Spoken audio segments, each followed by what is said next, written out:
Hello everyone and welcome back to World of Tanks with Black Knight. And today is the review of my mouse, or actually the mouse, not my mouse. And you've seen me playing it sometimes already in my previous videos. So adding gameplay video to this review is barely unnecessary. I say barely because I do want to point out that this tank can still take a whole lot of hits. And that will be right after I showed all of you guys what's the important stuff to use in this tank. So let's start with its, well, health points. And well, the health points do explain the sheer size of this vehicle. It has a stunning massive 3000 health points. Well, it's that big. And let's see, a tank to put it against for size. Let's pick the T110E5. T110E5 is half the size, as you could see. Well, with size comes a lot of weight, so 191.08 tons. And it's actually not all massive steel. Here is 400 kilograms, and here's another 200 kilograms, and here's another 1500 kilograms. So that's actually 2 tons more than a basic mouse. Well, for such a massive tank with such big amounts of health and weight, you need a big engine as well. It has an engine of 1715 horsepower. And well, let's see what's the power to weight ratio. It has a power to weight ratio. Where could I see that again? In the tech tree probably.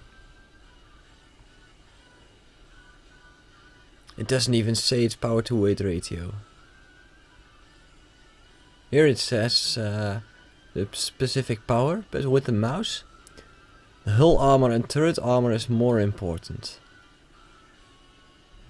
So, as you can say, the mouse doesn't need power to weight ratio. If it goes, it goes. If it stays, yeah, it stays. If it gets tracked, yeah. Mostly RT will then fire at you. But, well, you're tracked. So, the speed limit of 20 kilometers per hour is well explained for. And the traverse speed is only 15 degrees per second. So the turning speed is just like its body, massive. But it's not surprising at all. And as you can see, probably some of you would have noticed this big tank on the back. It's just a mod I'm using. It's, well, I think it's nicer this way to have the mouse like this. So yeah, there shouldn't be the tank on the back, but I am using this mod because I like it. I don't have anything gold on this tank, but yeah, well, since you have 3000 hit points, you don't always need the gold spent on special stuff or to do the damage. So let's look at the hull armor. The front of the hull armor is 200 millimeters. That's this block up here. 200 millimeters. Slightly sloped, as you can see. Those lights aren't weak spots. I got bounced a lot on those. And well, actually on the front you are saying this is a weak spot. It still is like 180 millimeters of armor. I don't say I am sure about that, but I think that's just about 180 millimeters of armor. And you'll have those flaps in front of the wheels. Well, it's 200 millimeters, but it's not sloped at all. Or no, it's 1 degree or something sloped. But shooting there on a 90-degree angle, probably a lot of people will penetrate it and take the tracks. And if the firepower is enough, you will shoot through the tracks and do damage. Then on the sides you'll have 185 millimeters of armor with, well, you got your whole track actually covered up, and that means that if the shot goes through here, it should hit the track as well, but with the mouse it's not like that. With the mouse, if they shoot 90 degrees onto the side, they'll penetrate and damage you. To the rear, you'll have 160 millimeters of armor. It's got a little bit of sloping, and well, that block, pretend that it isn't there. This whole backside is that 160 millimeters of armor. And you'll have the little bit down here, which is less armored, but it's sloped a lot more than up here. So let's look at the turret. As you can see, the turret is a massive block except the front, which is made at an angle, which gives the 240 millimeters of front armor only one place that actually is 240 millimeters of armor. That's complete in the middle of the turret. If you hit it right like here and you're shooting straight on it, you'll probably bounce, because it's then like 280 to 300 millimeters, and to the bottom as well. So that is 240 millimeters, and the gun mantlet has some armor as well. It will probably say a lot of times when it hits the gun mantlet penetration, and there wasn't any damage. That's because the gun mantlet has some armor. It penetrates the armor of the gun mantlet and then comes against the armor of the turret itself, which is another 240 millimeters. So that's quite a lot. There's only just a few tanks with more armor, like the American high-tier tank destroyers or the American tanks on the front of the turrets, which at the T95 you'll have 305 frontal armor. T110E3 as well. The T110E4 has 203 frontal armor on the front of the turret, so that's less. But the T32, it's almost 300 again. And the T34 on the gun mantlet, it's impenetrable. But let's go back to the mouse. The front of the turret is very strong. The sides and the rear both are 210 millimeters of armor on the mouse, and as you can see, they're a bit sloped, and well, shooting at a 90-degree angle on the side of the turret, you'll penetrate it. But the moment that you'll get a bit different shot on it, you'll probably not penetrate it and most likely will bounce on the turret and the rear as well, but that's almost standing straight upwards. So that's all about the armor, and just explaining that this tank has, well, it still is the most armored vehicle in the whole game, but it's not the hardest target to penetrate. Although if you come in its side or rear, and if the player is good enough, he'll angle his armor before you get shots on him in, and then you'll bounce on him. So let's go to the gun. So here's the gun. The 12.8 centimeter KWK 44L55. It's also mounted on the VK 45.02P Ausfaring B. I don't know if that I'm pronouncing that right, but the tier 9 that comes in front of the mouse. It's standard mounted on the E100, and it's the top gun of the E75. It's 128 millimeters of caliber, so quite a big gun, but not the biggest at tier 10. It has a rate of fire of, well, only 4.03 rounds per minute. I do have a gun rammer in it, so my rate of fire is quite a lot faster. It has an average penetration of 246, which is rather low for tier 10, and with premium it has a average penetration of 311 millimeters, which armor piercing composite rigid ammo. Well, and high explosives are, well, not useful in this gun. The average damage is 490. Normal shells and gold shells, and the damage of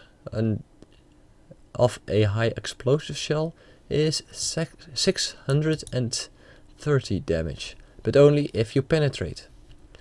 And with a 65 millimeter penetration, you will not be able to penetrate tier 10 tanks with high explosive shells. Its accuracy at 100 meter is 0.38 meters. So yeah, it's not the most accurate gun, as you could expect such a big tank and such a slow tank. You'd expect it to have a better accuracy at that distance and a better aiming time as well, 2.9 seconds. But mostly the aiming time isn't the thing that's holding you back, because you're slow, you're turning slow as well, and all that kind of stuff. So the aiming time, you'll never be fully unaimed. So that's about the gun, and as you could see, it's a gun that's great to have at tier 9 with the E75 and the other VK, but at tier 10 I wouldn't call it a bad gun, but it's not a good gun as well.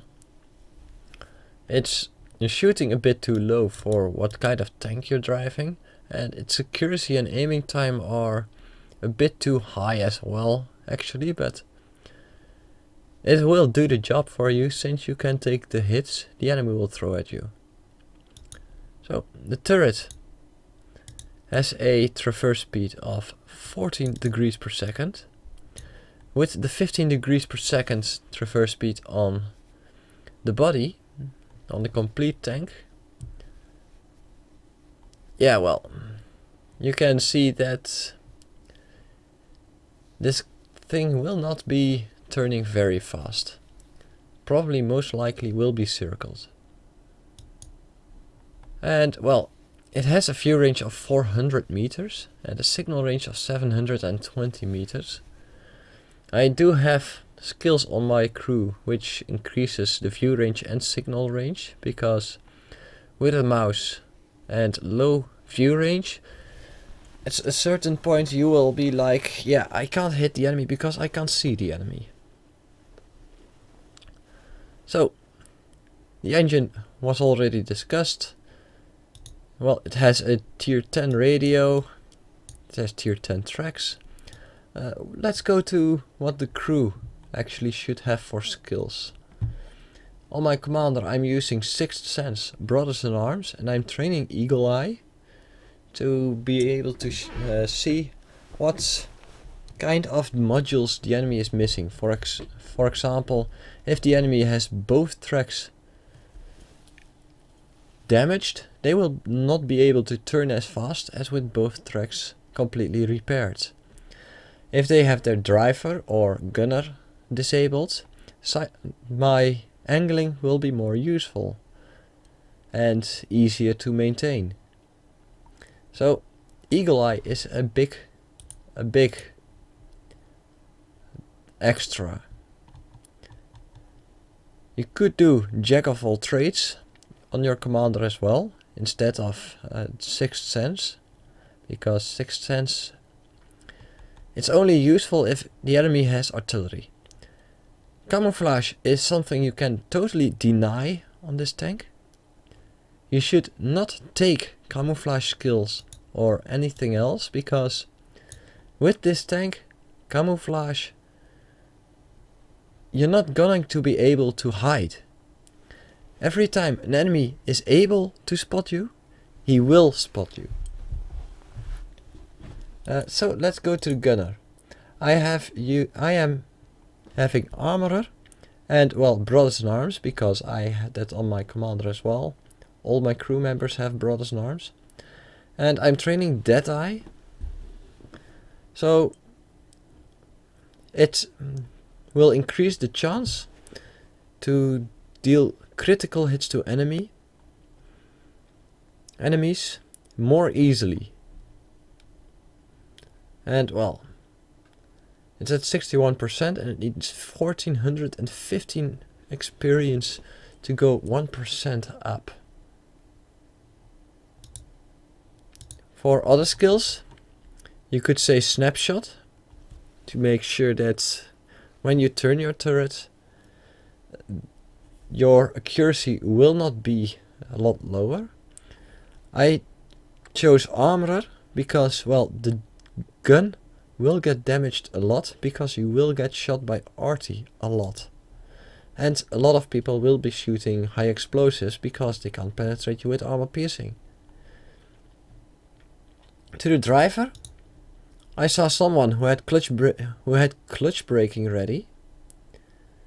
No, not clutch braking. Who had controlled impact on his mouse, and, well, we rammed each other, and he got like 50 damage less than I got.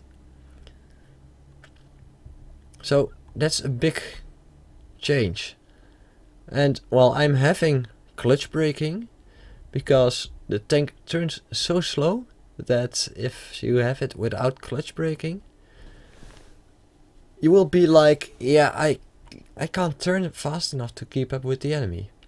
And again, Brothers in Arms, that is my second skill I picked off. And off-road driving, because, well, the ground resistance on a mouse is so gigantically huge, because you're driving such a heavy tank that, well, off-road you will not be able to get to your top speed if you're going straight forward, or at least it will be a lot harder. And with the off-road driving skill, you will be able to get to that top speed a lot easier, and also keep up the top speed when you're going uphill. So let's go to radio operator. It has situational awareness, so that extends my view range, which gives me more than 400 meters of view range. Again, Brothers in Arms. And repairs. And I could have chosen signal boosting, but the 720 meters of signal range is more than enough, because, well, the tanks that are going to be far from you will not be able to get the help from you that they need. unless they get closer, because you will not be able to go towards the enemies that are assailing your teammates. And well, relaying is also not usable, or not viable on this tank, because well, it's or you are too far away, or you are too close to your teammates to relay the signal range, to extend the signal range a whole lot. Call for vengeance. You will mostly be like the last player who gets killed, because you have that massive health bar. And for the loader, save stowage to make sure that your ammo rack doesn't get hit every time you get hit in the side of the tank. Brothers in arms and repairs again. You could save for intuition and load some gold shells with normal shells, but the extra armor penetration, the extra millimeters of penetration on the gold shells are, well, not the most useful thing on the mouse. You will be able to penetrate most enemies in the mouse because you can just sit and wait and aim your shots carefully. Adrenaline rush could be a lot more useful, because if you get below 300 health points, you're like, oh, I am going to reload even faster now. And well, here's another one. And with all the crew, I do Brothers in Arms as second skill, but this one comes as an extra crew member after you bought the mouse, because the VK only has 5 crew members and the mouse has 6. And you could say I'm going for save stowage again, but if 2 loaders have the perk, the effect is not cumulative. So 2 loaders with the save stowage skill is totally useless.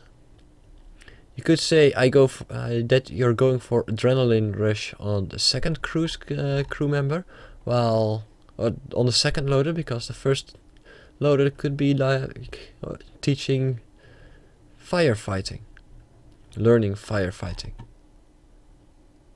So that's for all the skills. As for equipment, I'm using a super heavy spall liner, because you will be the target of artillery and high explosive shells a lot more than other tier 10 tanks. And well, with the 50% more armor protection from ramming and explosions, and the 50% more protection for the crew from injuries, will help you survive more battles than without. I'm using crew ventilation, and well, you could say you're going for a vertical stabilizer Mark II, but going for the vertical stabilizer on a mouse, which probably will be sitting still, will be a lot less useful. And the enhanced gun laying drive will do the same. Coated optics and binocs, well, you will not be the one spotting. And a camouflage net on a mouse? You serious? I totally do not suggest you should put on a camouflage net. The wet ammo rack will not be useful enough. It will make sure that your ammo rack doesn't get hit, but if your ammo rack is hit and you already used your repair kit, you should still not be worrying that the enemy will kill you very easy, because well, if they get close, just ram them. With the super heavy spall liner, you'll get a lot less damage than the enemy will be getting. And if they're far away, just angle your armor and, well, you'll have a potential of over 300 millimeters of armor. And the toolbox, that gives a 25% to repair speed. It could be useful, but you'll have to make sure, say that the crew gets 5% skill less. And my crew is at 100%, 110% skill level. So basically the ventilation class makes sure that my crew is even better than other people's crew.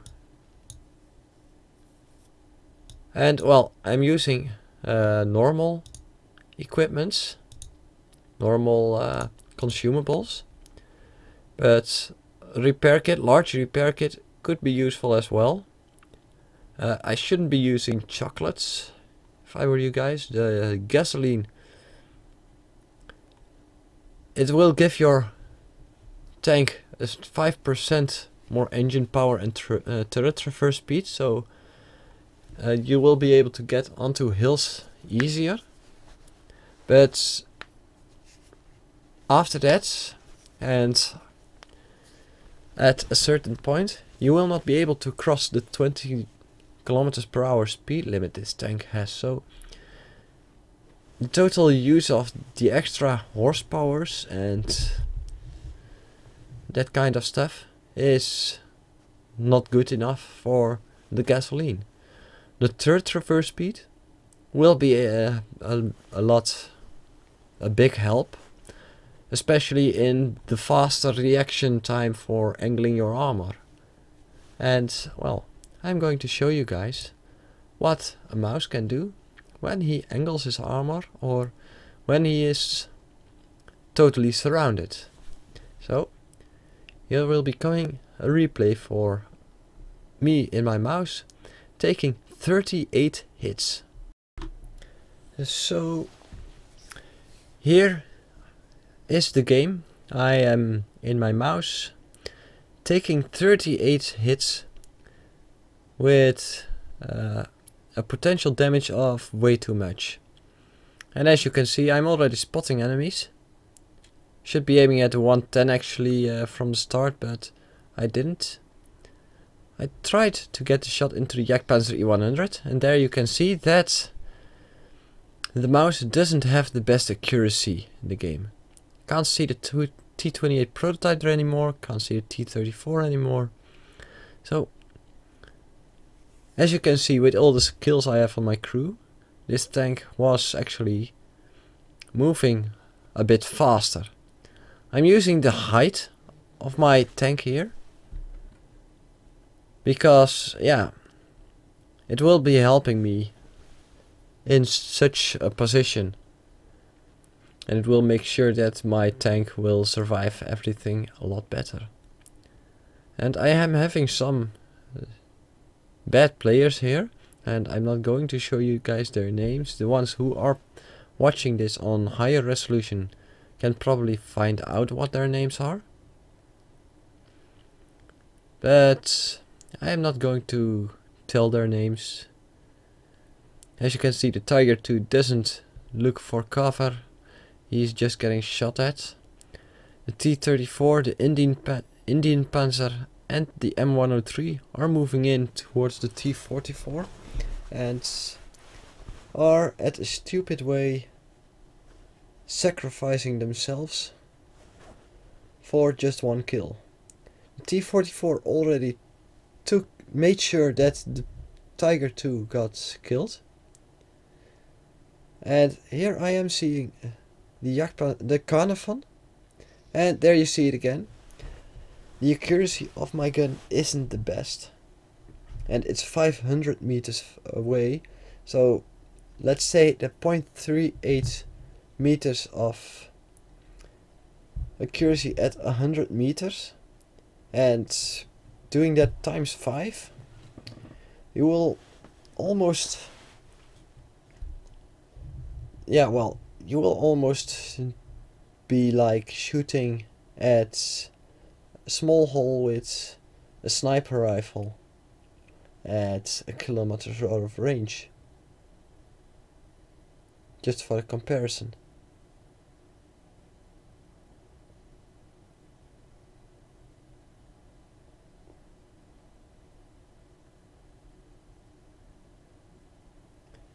So, the other guys did defeat the T-44, and now the M103 got too far ahead and got killed by the Jagdpanzer E100.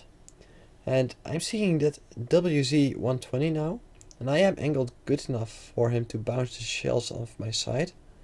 I got spotted, so I know I have to watch out because there's a tier 9 artillery in this game. And well, if he hits me in the right spot, I will probably die.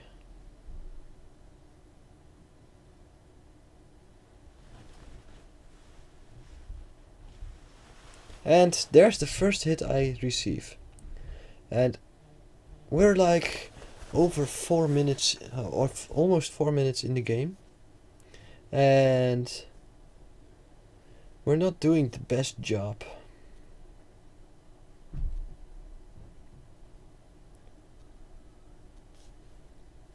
Of this team, but it's not why I'm showing you guys this video.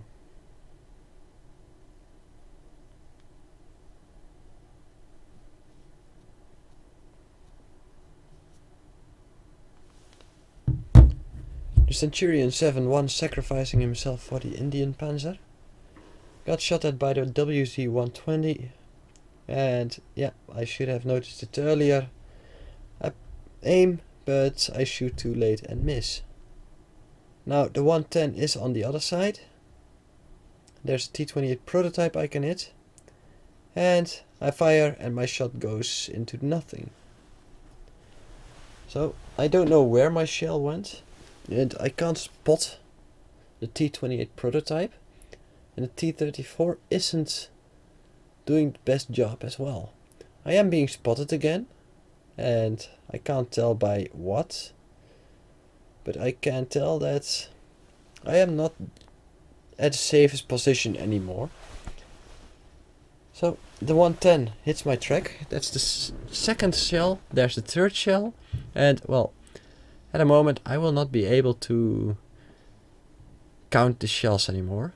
So that's 4. I got spotted again.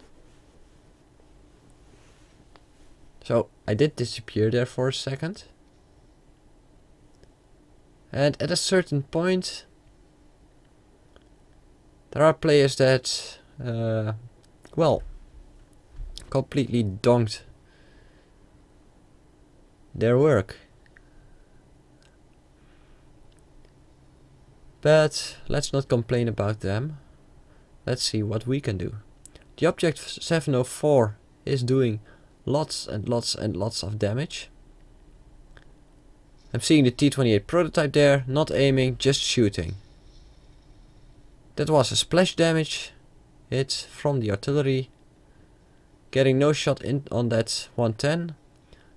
I know that I have to get my shot into that T-28 prototype. Move forward, shoot without aiming, and the Jagdpanzer E100 doesn't get a penetrating hit on me. And I got tracked again.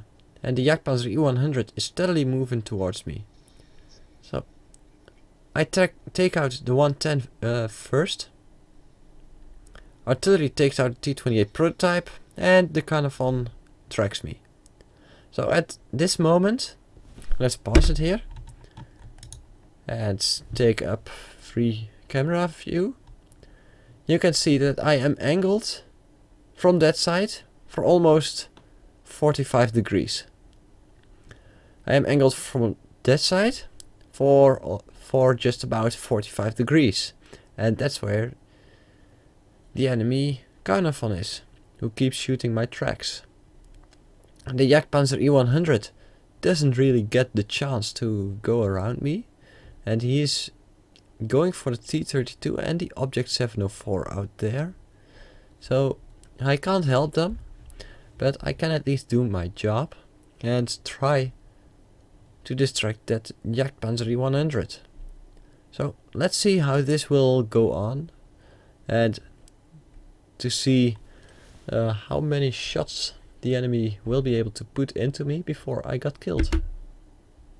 It were 38 actually, and I am not able to spot the Carnifon.